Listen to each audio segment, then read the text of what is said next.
Morning students, आप देखना शुरू कर चुके हैं उमाकांत सर मैथमेटिक्स। आज हम डिस्कशन करेंगे ट्रिगोनोमेट्री के बारे में। जो ट्राइंगल में हम लोग एंगल डिसाइड करते हैं तो कभी कभी हम लोग कंफ्यूज हो जाते हैं, कॉस थीटा किससे लिए, साइन थीटा किससे ले। इस कंफ्यूजन को आज मैं दूर करने वाला हूं। उसके साथ साथ कुछ न्यूमेरिकल्स ट्रिगोनोमेट्री में हम लोग सॉल्व करेंगे। और मैं बता देता हूं, स्टेप वाइज में जा रहा हूं। अभी ट्रिगोनोमेट्री के बारे में बहुत सारे जानकारी दे रहा हूं आपको। ये सीबीएसई, आईसीएसई या फिर इंटर जो भी करते हैं, इन सब के लिए, सब बच्चों के लिए वो काम आएगा। और ये चीज की मैं अभी आपके साथ अभी शेयर कर रहा हूं, अब बता रहा हूं, जो चीज आप नोट भी कर सकते हैं। और इसके बाद हम अलग चैप्टर जो मैथमेटिक्स में है वो स्टेप वाइज आएगा, तो हम लोग डिस्कशन करेंगे। वैसे ही बहुत मजादार होने वाला है क्लास और बहुत मजा आने वाला है क्लास में। आप लगे रहिए उमाकांत सर मैथमेटिक्स चैनल। और अब तक जिन्होंने सब्सक्राइब नहीं किया है तो सब्सक्राइब कर सकते हैं और शेयर भी कर सकते हैं। और देखिए, आज हम जो ट्राइंगल, राइट एंगल ट्राइंगल है, ये मान के चलो ये हो गया ट्राइंगल, राइट एंगल ट्राइंगल। ये ए बी सी, ये हो गया राइट एंगल। अगर इस एंगल को हम थीटा पकड़ लें, इस एंगल को अगर हम थीटा पकड़ लेते हैं तो यहां पे साइन थीटा का वैल्यू क्या आएगा, कॉस थीटा का वैल्यू क्या आएगा, टेन थीटा का वैल्यू क्या आएगा, और फिर कॉट थीटा का वैल्यू क्या आएगा, कोसेक सेक जो भी है, इनका वैल्यू हम डिसाइड करेंगे अगर इस एंगल को हम थीटा पकड़ लें तो। अगर कभी कभी इस एंगल को हम अगर अल्फा पकड़ लेते हैं, ठीक है, अगर इसको अल्फा पकड़ेंगे तो साइन अल्फा का वैल्यू क्या आएगा, कॉस अल्फा का वैल्यू क्या आएगा, टेन कॉट। ऐसे ही साइन कॉस से हम टेन कॉट कोसेक सेक ये सारे चीज हम डिसाइड करते हैं और कर लेते हैं, और इसको हम उसका वैल्यू निकाल सकते हैं। पहले ये चीज हमको निकालना पड़ेगा कि ये साइन थीटा का वैल्यू क्या है। एक बात देखो, जो एंगल हम राइट एंगल ट्राइंगल में या फिर समकोणी त्रिभुज में जो एंगल हम लेते हैं, पहले उसी एंगल के सामने,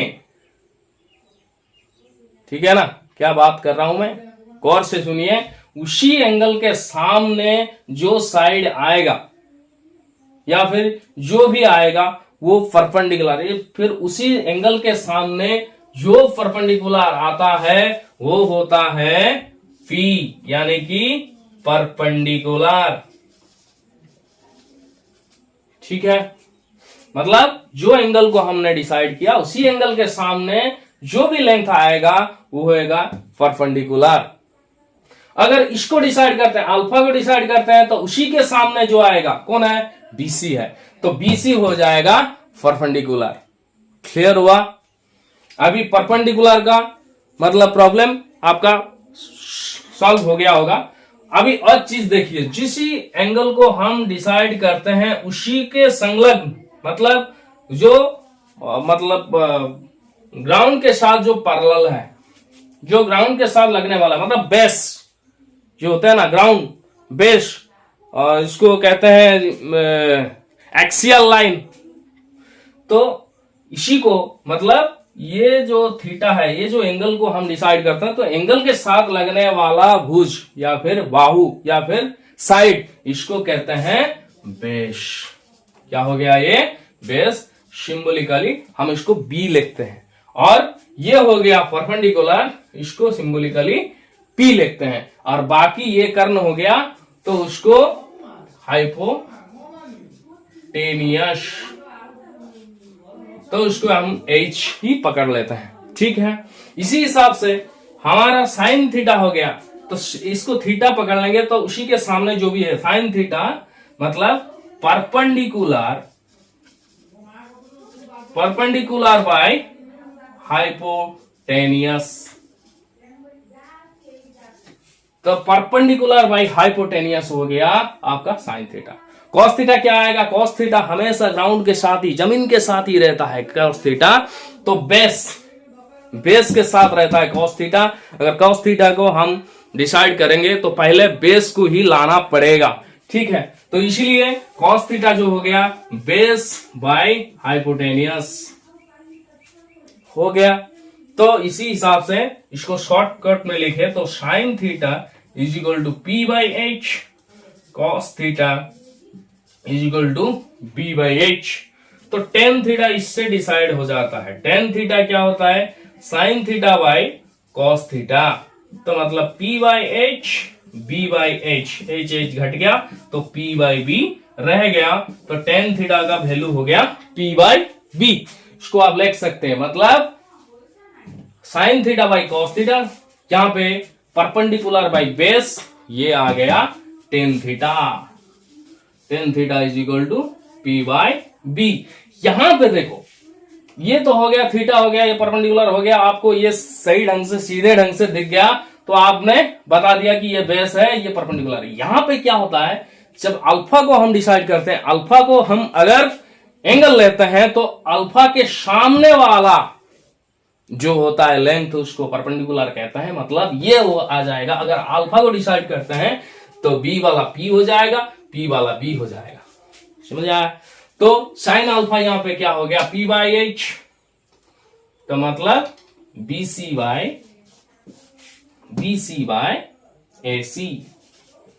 तो यहां पे कॉस अल्फा क्या हो गया, कॉस अल्फा जुड़े रहने वाला, कॉस अल्फा के सामने आ गया क्या परपेंडिकुलर, तो ऑटोमेटिकली ये हो गया बेस। तो ये क्या हो गया ए बी बाय ए सी। समझ आया? तो आप पॉज को लिख सकते हो।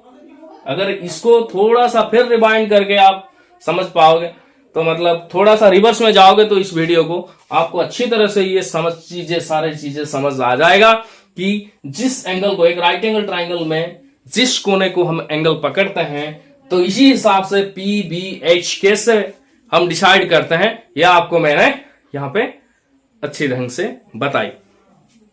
ठीक है, कभी कभी क्या होता है,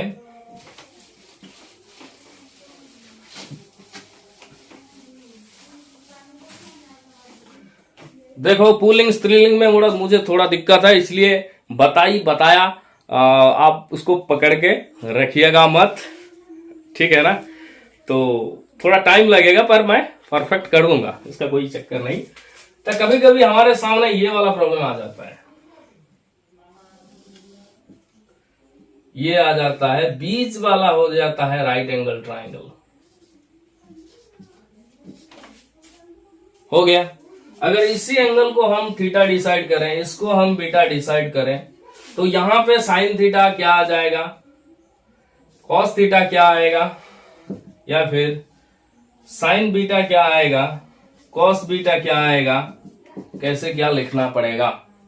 देखो ध्यान से, इसको थीटा पकड़ते हैं तो इसके सामने जो रहा, हमारी वही टेक्निक वही फॉर्मूला, उसके सामने जो भी रहा वो हो जाएगा परपेंडिकुलर, यानी कि पी। मतलब थीटा को डिसाइड करते हैं तो ये आ जाएगा सबसे ज्यादा लेंथ वाला भुज जो बाहु है या फिर साइड है ट्राइंगल का, उसको हम कर्ण कहते हैं या फिर डायगोनल कहते हैं। तो ठीक है, ये हो जाएगा एच। तो automatically sine theta P by H, मतलब बीसी बाय ए सी। ठीक है, तो कॉस थीटा जमीन से जुड़े रहने वाला बेस, ये आ जाएगा बेस, तो ऑटोमेटिकली ए बी बाय ए सी, ये हो जाएगा बी बाय एच। अगर बीटा को डिसाइड करते हैं तो ऑटोमेटिकली इसके फ्रंट में जो आएगा वो हो जाएगा परपेंडिकुलर, तो मतलब ये बी वाला हो जाएगा पी। तो यहां पे क्या होगा ए बी बाय ए सी। तो कॉस बीटा को हम डिसाइड करते हैं तो ये हो जाएगा बेस, क्योंकि थीटा के साथ जुड़े रहने वाला साइड उसको बेस कहते हैं। तो ऑटोमेटिकली ये हो जाएगा BC by A C. Clear आया? तो अभी यहां पे देखो साइन थीटा कॉस थीटा हो गया तो टेन थीटा भी आ जाएगा। टेन थीटा मतलब sine theta by cos theta हम डिसाइड कर सकते हैं। कॉट थीटा तो टेन थीटा निकालने के बाद 1 by tan theta is equal to cot theta, ये भी निकाल सकते हैं। सेक थीटा जो कॉस थीटा हमारा डिसाइड हुआ है उससे सेक थीटा आ जाएगा 1 by sec theta, 1 by cos theta. उसके बाद आएगा कोसेक, तो कोसेक थीटा हम डिसाइड करेंगे, जो साइन थीटा हमने मतलब निकाला है, साइन थीटा के वैल्यू निकाला है, तो उसे बेसिकली यहाँ पे आ जाएगा तो 1/sin थीटा।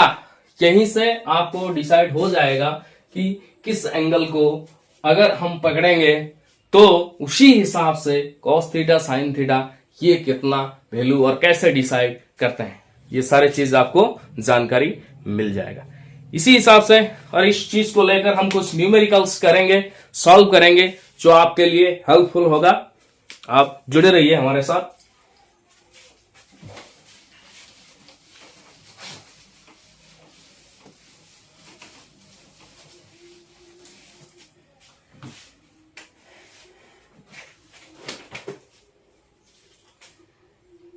ये एक प्रॉब्लम है।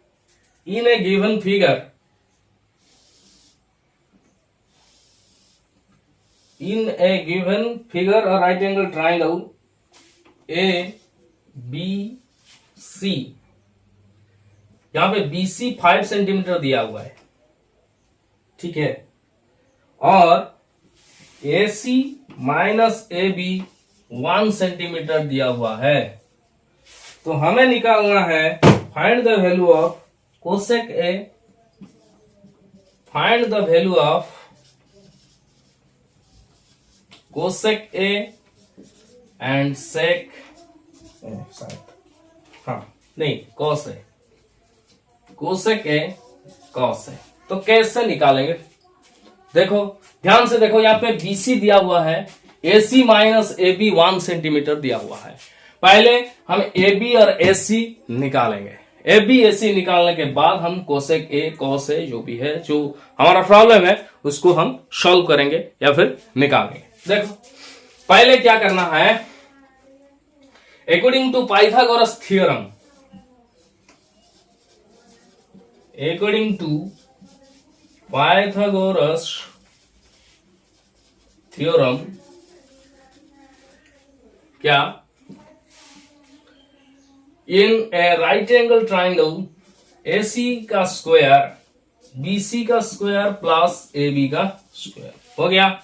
अगर हमें ये चीज दिया हुआ है AC minus AB is equal to 1 centimetre, that implies AC is equal to 1 plus AB। तो AC क्या हो गया 1 प्लस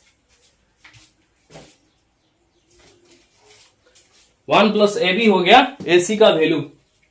तो ऑटोमेटिकली हम अभी यहां पे AC के स्क्वायर LHS साइड में, तो यहां पे लेंगे हम 1 प्लस AB के square is equal to BC मतलब 5 के स्क्वायर प्लस AB स्क्वायर, हुआ कि नहीं?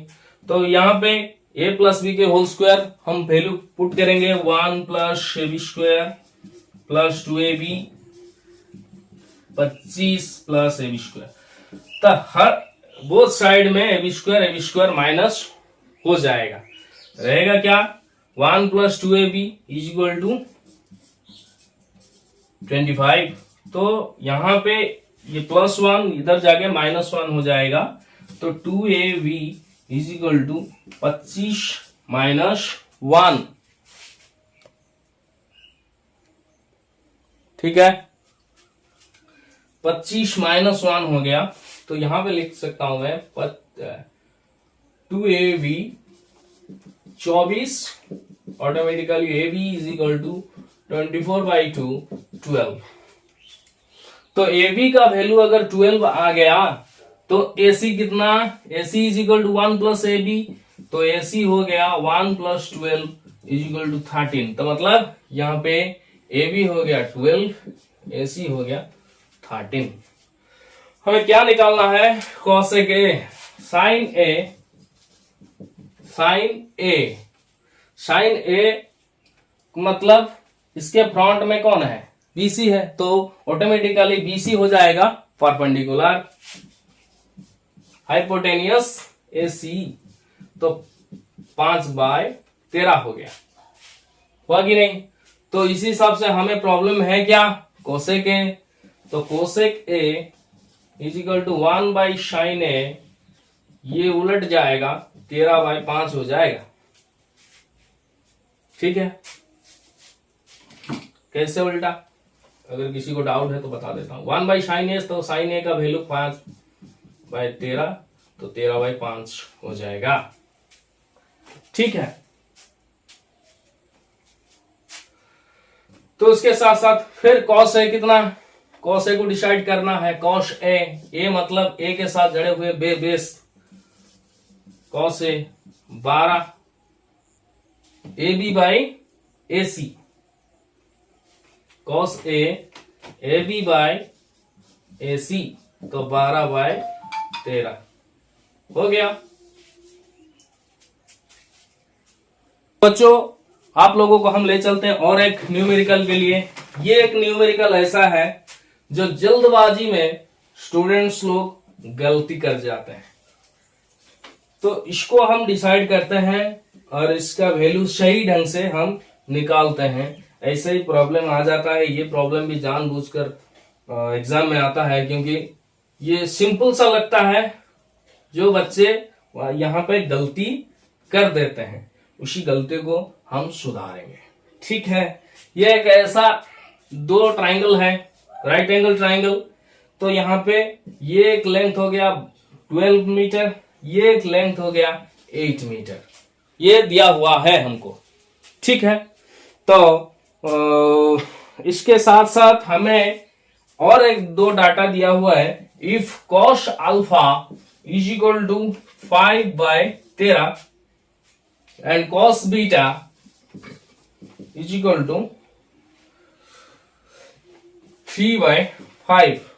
Find the length of BD. Find the length of BD. Geometry और ट्रिगोनोमेट्री में थोड़ा सा अंतर कैसे है आप यहां पे देख सकते हो।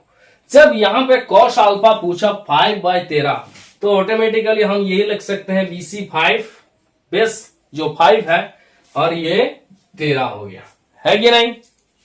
अच्छा, यहां पे देखो cos बीटा जब दिया हुआ है 3/5, तो ऑटोमेटिकली CT हो गया 3, और ये हो गया कितना, डायगोनल हो गया 5। 3/5 यही आने वाला था, है कि 3:5, तो मतलब cos बीटा 3:5। तो यहां पे cos अल्फा 5:13 ये दिया हुआ है। तो यहां पे बच्चे गलती क्या कर देते हैं, लेंथ ऑफ बीडी मांगा है ना, तो यहां पे 5 मिल गया, यहां पे 3 मिल गया, तो पाई प्लस 3 करके 8 लिख देते हैं, जो गलती हो जाता है, रॉन्ग आंसर हो जाता है कि नहीं। तो देखो यहां पे राइट आंसर क्या है, ध्यान से देखिएगा। तो यहां पे अगर cos अल्फा हमें दिया हुआ है 5/13, इसका मतलब BC/AC 5/13। तो यहां पे लेट लेना है, late BC 5P and AC 13P। ठीक है, ये राइट एंगल ट्राइंगल सही है कि नहीं हमें जानना पड़ेगा, क्योंकि AC के स्क्वायर अभी AB के स्क्वायर प्लस BC के स्क्वायर के साथ बराबर होनी चाहिए, तभी जाके राइट एंगल ट्राइंगल सही रहेगा। तो ऑटोमेटिकली AC क्या है, AC है 13P, तो 13P के square is equal to AB square, AB मतलब 12 का स्क्वायर प्लस BC 5 का स्क्वायर, 5P का स्क्वायर, है कि नहीं। तो यहां पे हम लोग देखते हैं, ये हो गया 169P square is equal to 144 plus 25P square, ये आ गया।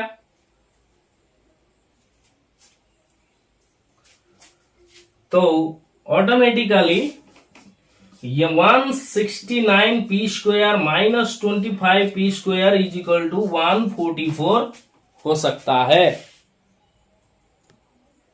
ठीक है, तो यहां पे क्या किया हमने, 169 से 25 गिरा दिया तो 144 P square is equal to 144 आ गया, तो पी स्क्वायर 1 हो गया, पी का मतलब 1 आया। तो जब पी का वैल्यू हम यहाँ पे 1 निकाले तो ऑटोमेटिकली बीसी का वैल्यू 5p जो था, तो 5p मतलब 5 इंटू 1 5 हो गया। एसी का मतलब 13p था, मतलब 13 इंटू 1 13 हो गया।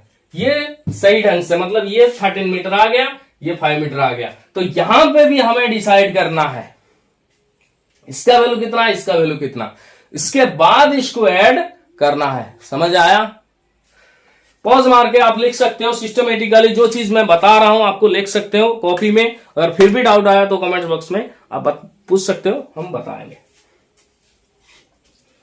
तो यहां पे क्या आ गया, ये 5 हो गया, ये 13 हो गया। कैसे आ गया, पी का वैल्यू निकाला, पी का वैल्यू निकाल के बाद हम एसी स्क्वायर 5 इंटू 1 मतलब एसी जो, हाँ बीसी का वैल्यू जो 5p था, 5p का वैल्यू 1 मैंने यहां पे पुट कर दिया तो 5 आ गया, यहां पे 1 पुट कर दिया तो 13 आ गया। तो ऑटोमेटिकली अभी चलेंगे दूसरे एंगल को लिए।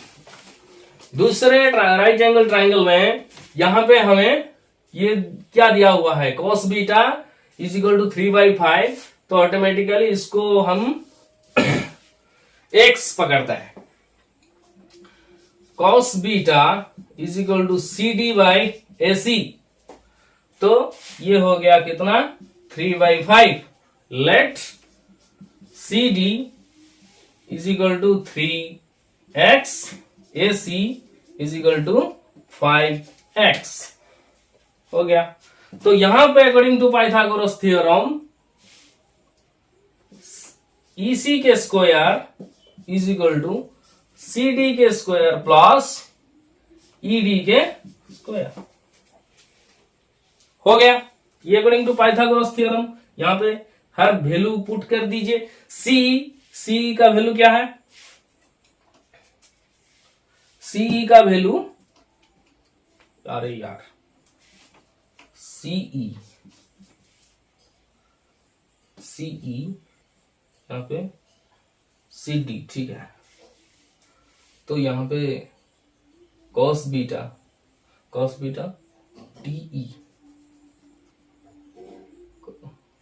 हाँ cos beta CD, cos beta हो गया CD बाय CE, AC नहीं है CE, यहां पे थोड़ा कंफ्यूज हो गया, लिख सकते हैं। तो CD बाय CE 3/5, तो यहां पे CD 3x, CE 5x।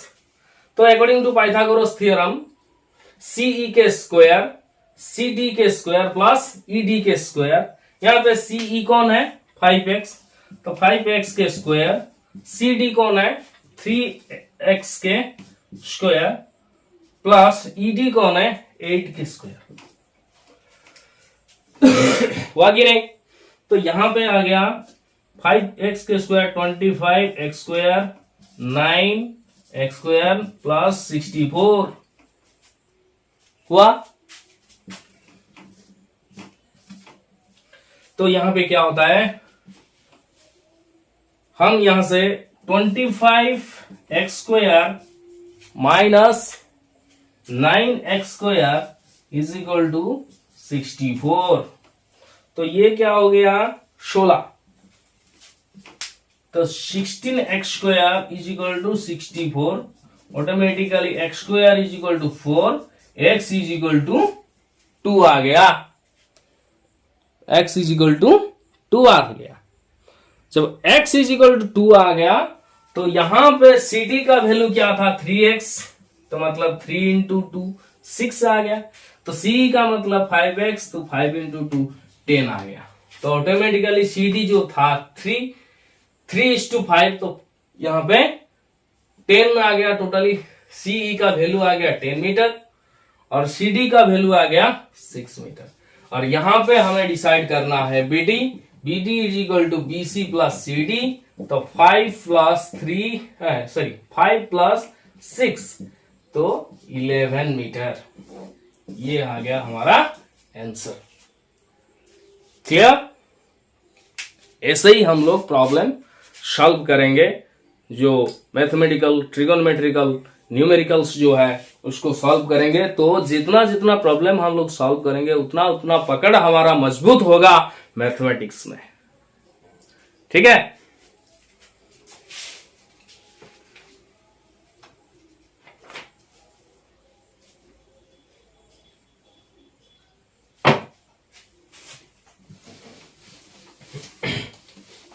और एक प्रॉब्लम हम सॉल्व करते हैं।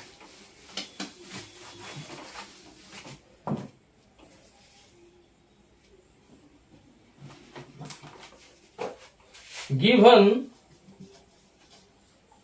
13 sin A is equal to 12. Find sec A minus 10A 1 by cos square A minus 10 square A कितना होता है डिसाइड कीजिए। तो हमारे सामने ये प्रॉब्लम है, वी हैव गिवन। तो सॉल्यूशन क्या होता है इसका? हमें जो दिया हुआ है 13 sin A is equal to 12, तो sin A का वैल्यू हो गया 12/13। ठीक है, तो sin A मतलब क्या? P/H, तो P/H इज इक्वल टू 12/13 होता है। तो P is equal to 12K and H is equal to 13K। ठीक है, तो B कितना आ गया? H square minus P square के root over according to Pythagoras theorem. तो 13K के स्क्वायर माइनस 12K के स्क्वायर हो गया कितना? 169 के स्क्वायर माइनस 144 के स्क्वायर, तो 25 के स्क्वायर का रूट ओवर मतलब 5K। ठीक है,